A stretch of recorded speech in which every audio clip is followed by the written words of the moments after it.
So today, not that this applies to anyone that's listening right now, but it definitely applies to me, and it's called discipline. Discipline. What is discipline? How do I get some discipline? Why discipline? What's this discipline all about? Um, the word discipline can be very scary for people like me. I dislike other people's discipline or being guided into discipline. I just want to be on my own and independent and be disciplined, but I don't like to use that word because it kind of feels like it puts me in a box, or it's a bunch of rules, or it's confining me, that kind of thing. And so I've never liked disciplined, although I feel like I can be disciplined, but my exact nature of going through the recovery process has shown me by default I'm not very disciplined. I actually have to work at it. So discipline, where I found it in our recovery guide in the big book of Alcoholics Anonymous, when we get through the steps and we're in step 10 and 11, it explains all of these things. We go through this process. The whole point of the book is to connect a person to the power of God, to the Spirit of God. That is the whole point of the book.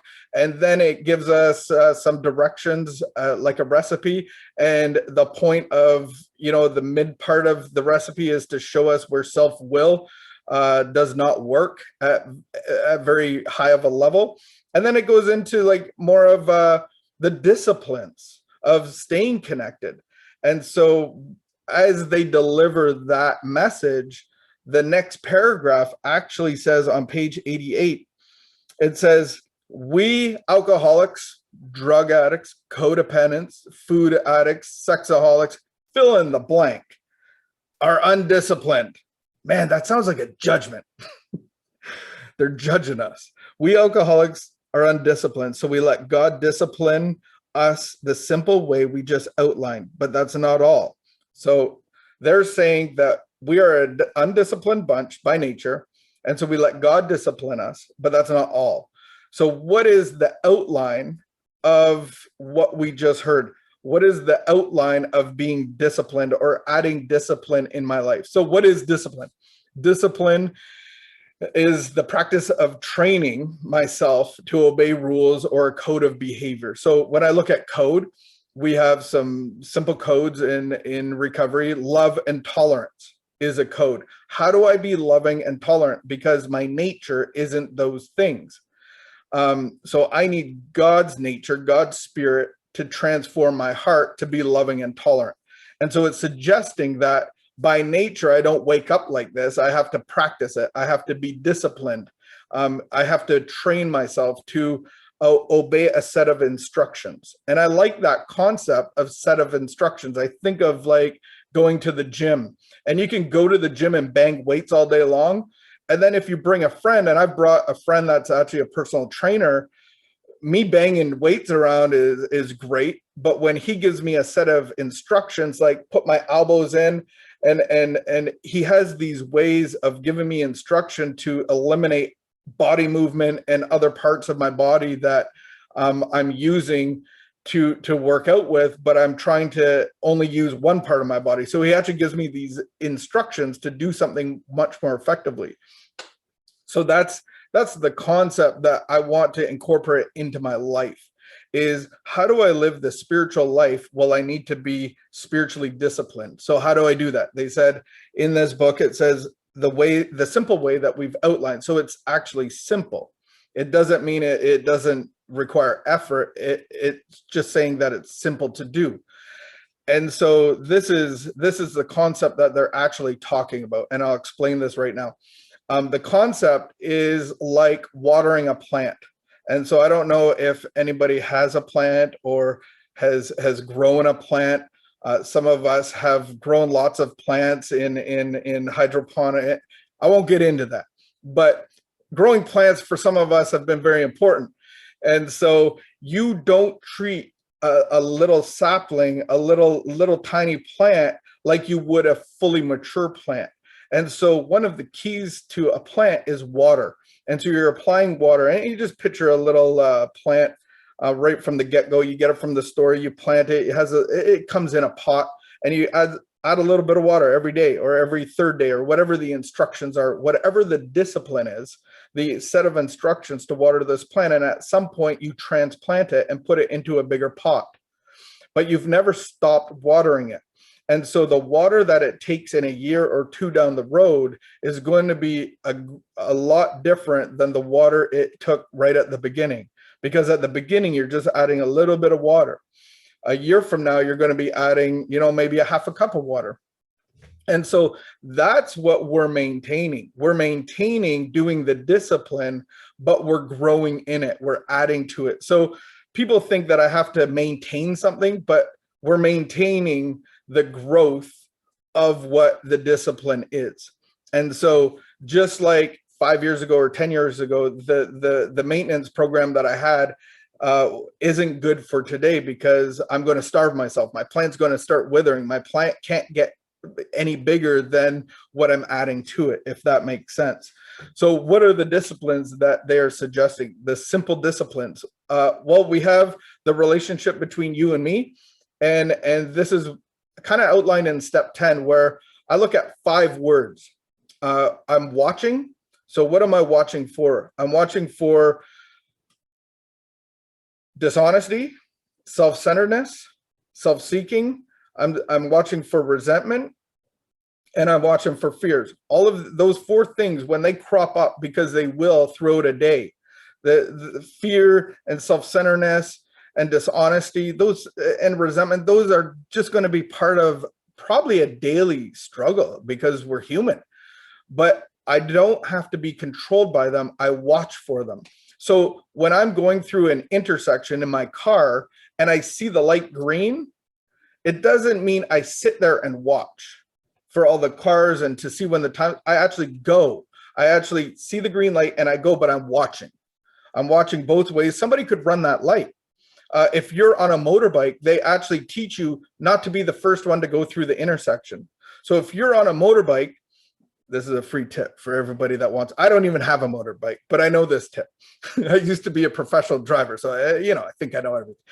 But this is a free tip for anybody that wants to get a motorbike. If you're at the pole position at a stoplight and there's a car beside you or a pickup truck beside you, and the light turns green, don't be the guy that wants to be like, "Wah! I got a motorbike, I can beat everybody," because that's how a lot of people die on a motorbike, because you're going to get some guy that runs through the red light. Run through the red light and boom, you're the first guy that's out of the gate and you're going to get hit. Let the pickup truck go first and start in your first seconds, go slow through the intersection, but you're watching, you're always watching. So that's the concept that I'm bringing up in this discipline. I'm watching for these things to crop up, a little bit of fear, a little bit of selfishness. We're to the point now in recovery that I can see these things crop up. And then what do? I ask God. I go to God at once and I'm like, "Hey, this is happening. Hey, this is happening. Look at this. I see this." And then I discuss it with somebody else real quick. And then I can make an amends. If I need to make an amends, I make an amends. And then I turn back to my fellows to be of service, because that's another principle that we're adhering to is why I need discipline, is because I gotta follow these principles. And one of the principles is be maximum service to God and to the world around me. And so that's the discipline that I'm taking throughout the day. I'm looking, I have those 5 words. So if you want to write those 5 words down, again, it's watch. I'm watching for 4 things. I ask, discuss, make, and turn. So that's about our relationship with the world around us. The second part to that is my relationship with God. And so I need to be disciplined in my relationship with the world around me and with God. And so it's asking me to make a nightly constructive review. And my nature is to make a deconstructive, but it actually says constructive. And this has just come to me recently, where it's like, when I look at my night review, if you're a general contractor or a drywaller or a painter or a cement guy, or a framing, roofing, whatever it is on a construction site, you could look at the work you've done, and maybe there's 5 other trades in there. The electricians are there, the flooring guys are there, whatever it is, and you're working in the same building with them, and you have a timeline because you're getting paid this amount of money to do these results. And so let's say you're the painting guy or the window guy, you can look back on your day and go, okay, we're right on time. We've done everything as scheduled. Even though Jimmy came in sick, we still made up for his lost time. That's okay. He did call in sick. He had a good reason. He had to go to probation. That's all right. But we made up for him not being there, and we're right on time. Or you can look at, go, hey, we're behind like 3 windows. We got to pick up the pace for tomorrow. Maybe we just ask the guys to work through lunch, or maybe we just focus a little bit harder. Maybe I get in there and do some of the work, or maybe we need to hire somebody else. I'm actually constructively looking at the discipline and the progress that this building project is on. And so I'm constructively looking at it, not destructively. I'm not criticizing everybody. I'm going, how do we continue the work and get the job done properly, effectively, and efficiently? Because the payday, I got to get paid. And word of mouth is really important. The respect on the job site, from job site to job site, is important and mandatory for the work to come, because people are going to promote me and say I did a great job. I constructively did this project well. So in my nightly review, what am I constructing? So personally, I construct a picture of God. So whatever my picture of God is, like I look at a painting, I look at a portrait, and I look at that picture and I can change it up, the Spirit of God. I create a picture in my head. I love the picture in the Bible where it says the Spirit of God rested upon the earth, like hovered. And I think that's really cool, because before creation was designed, there was the Spirit of God of creation. And so it was restful, it was peaceful. And so I can look at that picture, like make a picture, like a tattoo in my mind, and go, like, was I like that? Can I construct that picture? Or I get a picture of God, the love of God, the love of God with children, or clothing people, or feeding people, the compassionate God. Was I that picture today? Where was I not that picture? And so that is like making that nightly review of God's love and tolerance for the world. And then upon awakening, this discipline that I have. Not just feeding my belly, not pounding my coffee into me, not packing my lunch and going out the door to work, but I actually, upon awakening, I enter a time of meditation and prayer. What does that look like for me? I do this with my wife. So we wake up upon awakening. We do probably a 5 to 10 minute meditation where we actually recognize God. We recognize our bodies. We're grateful.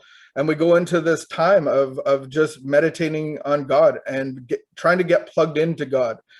Just like my cell phone gets plugged in every night, we have to plug in every morning to the power of God, to the love of God. And so I have to do this every morning. And then we go through our itinerary for today. We bring up, like, what do we have on the schedule for today? We talk about that. And then we ask each other, where am I going to be insecure? Where will self-pity come up? Where will resentment come up? Where will fear come up? All of these things, we're getting prepared for the day. And then we close in prayer, and our time is over.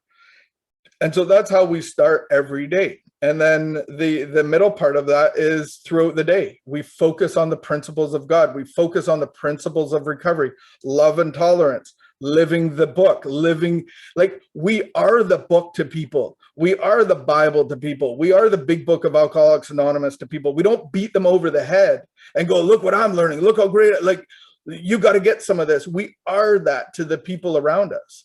And then we're maximum service to God. Like, that is my focus of my thinking. That is a disciplined mind. That is a disciplined person in recovery. And so it transitions into a sign that I am in recovery is that I'm disciplined. So I can tell if I'm in recovery because I'm disciplined. And so check this out. One of the pictures that we get of who God is, and I love how they say God as you understand him today.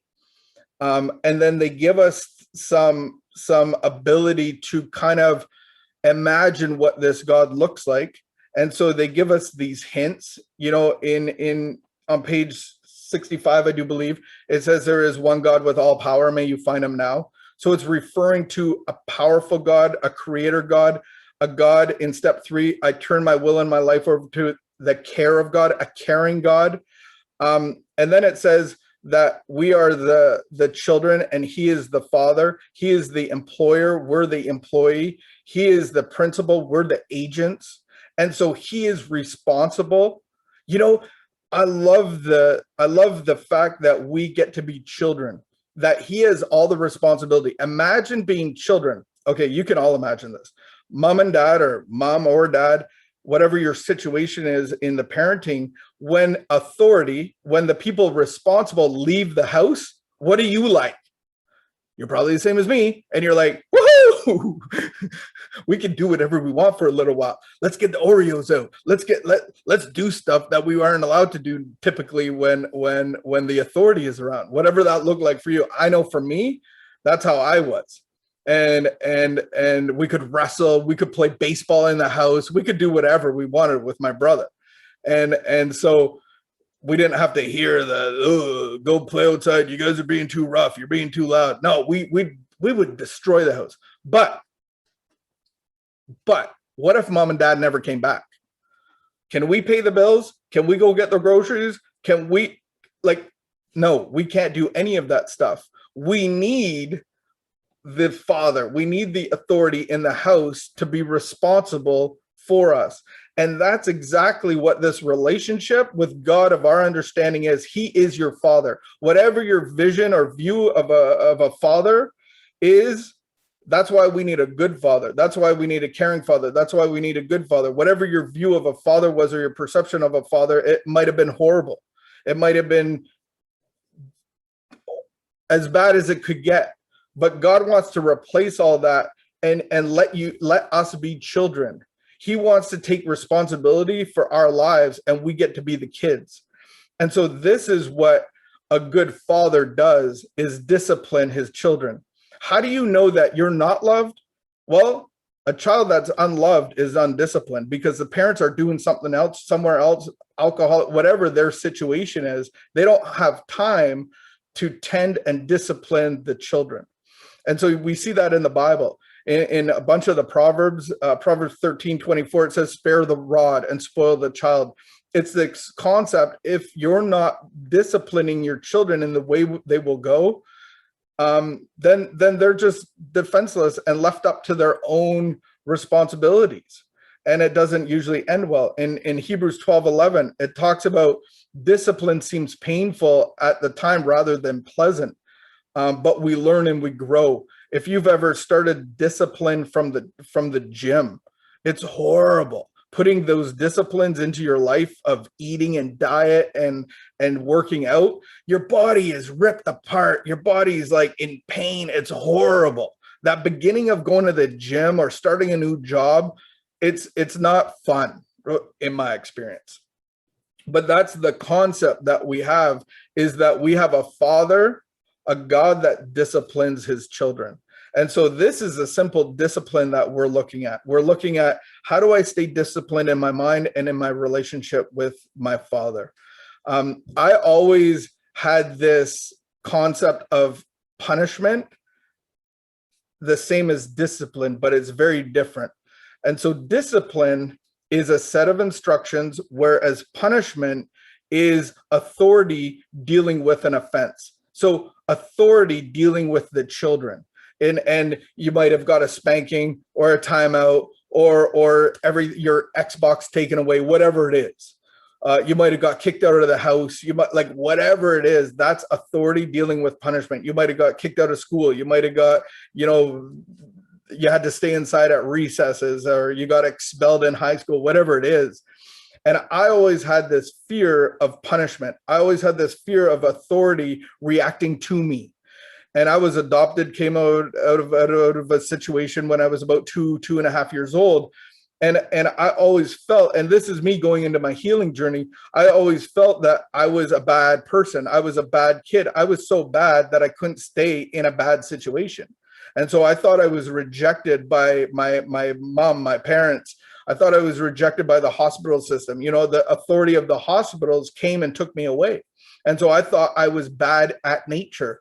Um, and so I lived my young life always feeling, and even into my adulthood, I always felt that authority was going to come down on me, and they're always watching me. And I felt like kind of like the Roadrunner and Wile E. Coyote. I always felt like I was Wile E. Coyote, and or I always felt, I don't know who I felt like. I felt like I was the bird. I was the Roadrunner, and there was always going to be a hammer coming down on me, or a box coming down on me, or TNT blowing up in my face, or whatever it is, that the authority was always trying to punish me and get me. That's how the tension in my heart, that's how I always lived. And so when I came into discipline, I always thought this relationship that I was having with God was about being punished.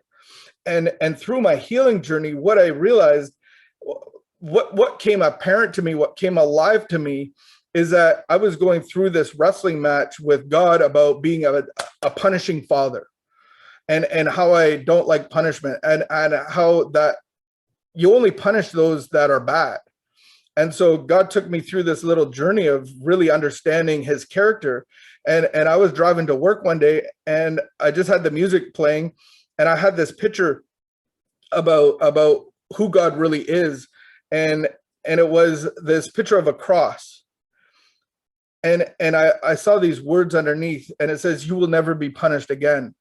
And what it is, what that was saying to me was Jesus was on the cross and he took all of my punishment. And as an adult, I will never be punished again. Like, there's consequences to our actions, but I will never be punished because I'm a son of God. I'm a child of God.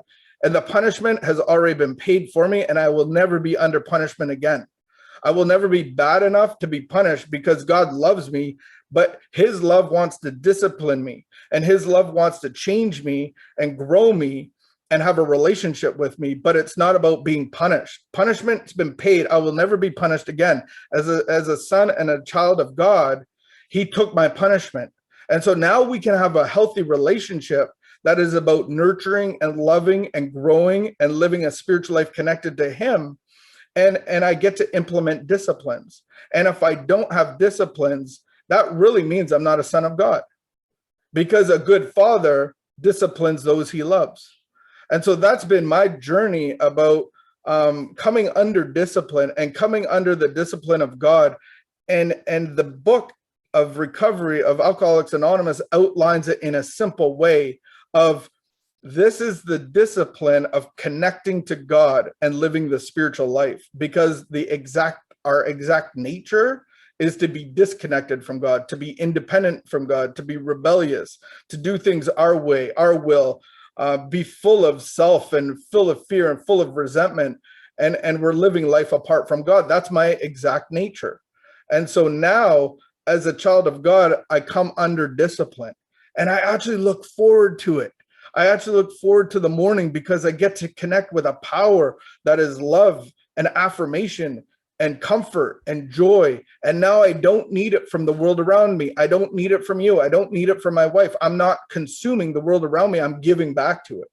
And so these disciplines are an important structure of the life of a child of God. As a child, he takes care of the responsibilities. I don't have to. It's up to him. And then it's up to me to play in his love and play in his joy and pass on the message. That's my goal. But I can't do that goal if I'm not connected to God in the disciplines that are outlined of how to connect. That is discipline, my friends. And I'm not preaching to anybody else but myself. And so I have to live a life of discipline to continue being a child of God.